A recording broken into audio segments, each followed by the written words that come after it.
बिहार में चुनावी तारीखों का ऐलान हो चुका है। 2 चरणों में मतदान होगा और 14 नवंबर को पता चल जाएगा बिहार का अगला मुख्यमंत्री कौन होगा।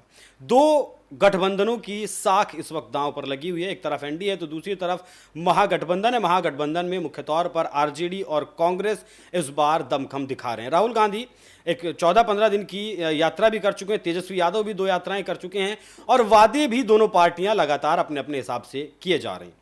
लेकिन इस बार ऐसा माना जा रहा है कि बिहार का विधानसभा चुनाव इस बार अलग होने वाला है। क्यों अलग होने वाला है? क्योंकि इस बार एक तीसरा फैक्टर भी बिहार के चुनाव में है जिसका नाम है प्रशांत किशोर। और प्रशांत किशोर दम भर रहे हैं कि इस बार वो सत्ता पर काबिज होंगे, मतलब सरकार बनाएंगे। क्या है वो तीसरा फैक्टर, कितना कामगार होगा और किस तरीके से बिहार में वो फैक्टर क्या काम कर पाएगा, इसी विषय पर चर्चा करेंगे। मेरे साथ मौजूद हैं मृत्युंजय शर्मा जी, लेखक हैं, बीजेपी के नेता हैं, प्रवक्ता भी हैं। सर बहुत स्वागत आपका। बहुत बहुत धन्यवाद। पहले तो मैं आपको धन्यवाद देना चाहूंगा जो आपने किताब लिखी द ब्रोकन प्रोमिसेस, और बिहार के जिन मुद्दों को और जिस बेबाकी से आपने वो किताब लिखी, मतलब सच में एक बीजेपी नेता होने के बाद आपने जिस सच्चाई के साथ वो किताब लिखी वो वाकई में सराहनीय है। धन्यवाद। अब अगर बिहार चुनाव की बात करें, प्रशांत किशोर को सबसे शुरुआत में मैं रखना चाहता हूँ क्योंकि इस बार एक नया फैक्टर है और बहुत दम भी प्रशांत किशोर भर रहे हैं। सच्चाई ज़मीन पर क्या है? नहीं, फैक्टर हैं, बिल्कुल हैं, नकारा नहीं जा सकता है।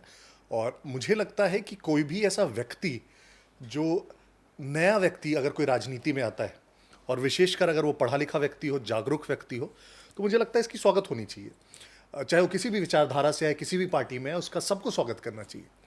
और खास करके अगर वही व्यक्ति एक एसी कमरे में ना बैठ के ज़मीन पर घूम रहा हो, लोगों से बात कर रहा हो, तो उसकी और सराहना की जानी चाहिए। खासकर अगर वो व्यक्ति सही मुद्दों पे बात कर रहा हो।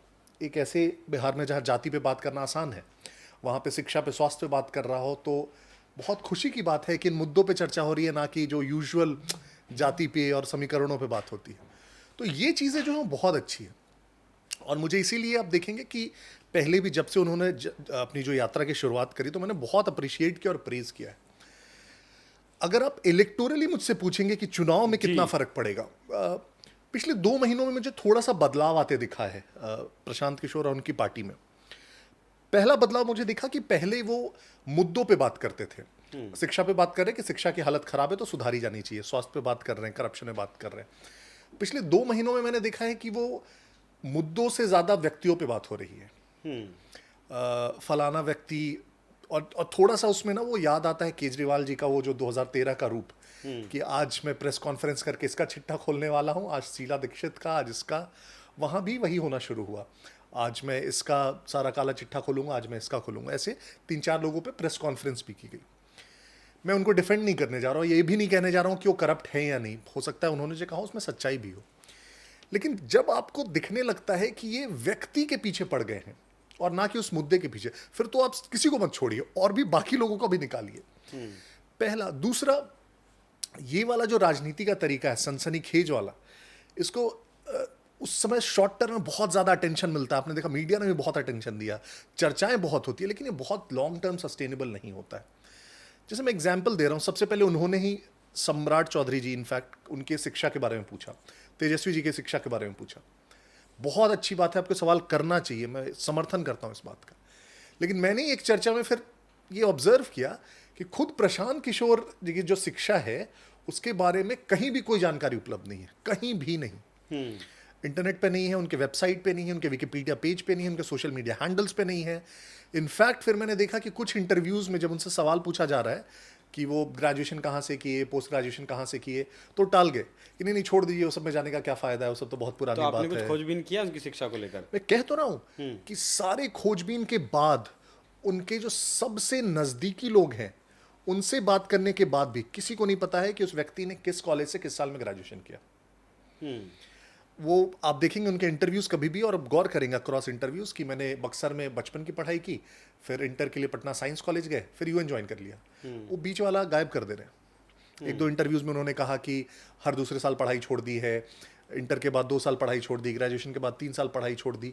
तो ये जो गैप्स है, मैं ये भी नहीं कह रहा हूँ कि आप पढ़े लिखे नहीं होंगे, होंगे बिल्कुल आप पढ़े लिखे, लेकिन इतना रिलक्टेंस क्यों? रिपोर्टर्स बार बार पूछ रहे हैं तो छुपा क्यों रहे हैं? जब वो पूछ रहे हैं कि फाइनली बता दीजिए कि ग्रेजुएशन पोस्ट ग्रेजुएशन कहाँ से हुआ, नहीं कौन पूछ रहा है, जाके उससे क्यों नहीं पूछते हैं, उनसे भी पूछिए। तो ये रिलक्टेंस क्यों है, पहला। दूसरा, जब आप बात करते हैं करप्शन पे, और फिर लोगों ने आपसे पूछना शुरू किया कि आप जो इतना बड़ा एक कैंपेन चला रहे हैं, इसकी कहीं से फंडिंग होगी, तो आपने कहा कि मैंने 241 करोड़ रुपए कमाए पिछले 3 साल में। ठीक है। सबने हमसे पूछा कि आपने तो 2021 में घोषणा कर दी थी कि पॉलिटिकल कंसल्टिंग में छोड़ चुका हूं, तो फिर 3 साल में 241 करोड़ रुपए कैसे कमा लिए? तो उन्होंने एक जस्टिफिकेशन दिया कि अब मैं कॉर्पोरेट को कंसल्टिंग दे रहा हूं। तो सबने कहा सरस्वती का खा रहा हूँ। हाँ, सरस्वती का खा रहा हूँ। तो सबने कहा कि कॉर्पोरेट की कंसल्टिंग आप कैसे दे रहे हो? आप तो पॉलिटिकल कंसल्टिंग अलग चीज़ है, कॉर्पोरेट में कंसल्टिंग में क्या करोगे? तो उन्होंने एक एग्जाम्पल भी दिया कि वो नवयुगा कंस्ट्रक्शन है, उसने एक fungicide based anti ageing product निकालने का कोशिश कर रहा है, उसको मैंने कहा कि 2 घंटे का मैं 11 करोड़ रुपए लूंगा। अभिषेक जी, बहुत क्लियर है, और मैं वो बैकग्राउंड से आता हूँ, इंजीनियरिंग एमबीए बैकग्राउंड से। आप जो देश के सबसे प्रतिष्ठित आईआईएम्स हैं उनसे एमबीए करेंगे, कंसल्टिंग फर्म में 15 साल बाद काम करेंगे तो पार्टनर बनेंगे, मैकेंजी बीसीजी जैसे कंपनियों में। और पार्टनर बनने के बाद जो आपका आवरली बिलिंग रेट होता है 1 घंटे का, वो 70,000 से लाख रुपए होता है। मतलब देश के जो सबसे अच्छे कंसल्टेंट्स होंगे किसी एक फील्ड में, 70,000 से लाख रुपए घंटा लेते हैं। प्रशांत किशोर कितना बोल रहे हैं? 11 करोड़। 5.5 करोड़ 1 घंटे का। दूसरा, जो ये कंसल्टेंट्स होते हैं, बहुत डिफाइंड डोमेन होता है क्योंकि उसके एक्सपर्ट बनते हैं।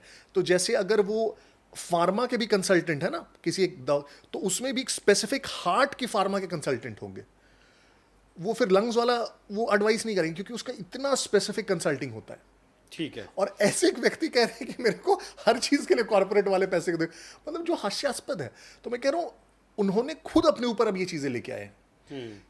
बहुत सारे अभी सनसनीखेज खुलासे, एक दिन उन्होंने कहा शिल्पी गौतम हत्याकांड में वो एक, अगेन मैं डिफेंड नहीं करने जा रहा हूं, लेकिन इतनी हल्की बात, सबको पता है कि वो जो एक राकेश मेंशन है शिल्पी गौतम हत्याकांड में, कोई और राकेश है, लेकिन बस उसको सनसनीखेज बना देने के लिए कि वो मीडिया टेंशन मिल जाए, तो हमने जोड़ दिया अभी के डिप्टी सीएम के साथ। तो ये वाला नहीं, उसके ऊपर फिर कोई बीजेपी की तरफ से कोई कड़ा जवाब नहीं आया ना, जब उन्होंने उम्र का वो जो सवाल पूछा कि एक आदमी कैसे 15 साल की उम्र में नाबालिग होने का दस्तावेज जमा करके निकल सकता है, फिर चुनाव आयोग में जब हलफनामा देता है तो उसकी उम्र 10 साल बढ़ जाती है। पूछना चाहिए। मैं फिर से मना नहीं कर रहा हूँ ना, मैं डिफेंड करने जा रहा हूँ किसी को, मैं यही कह रहा हूँ। ठीक है, हम उस बारे में जो है बात ही नहीं करते हैं। अभी जो आजकल जो सर्वे चल रहे हैं, कई एजेंसियों ने सर्वे किए, उसमें अगर सिर्फ प्रशांत किशोर के वोट बैंक की बात करें तो मतलब लगभग 12%, कोई कहीं 1% कम है, कहीं 1% ज़्यादा है, लगभग 12% अगर वोट बैंक प्रशांत किशोर लेकर जाते हैं, अगर सर्वे के मुताबिक माने, तो वो वोट परसेंट किसका कटेगा? महागठबंधन का या एनडीए का? अभी या फिर दो ज़्यादा किसका कटेगा?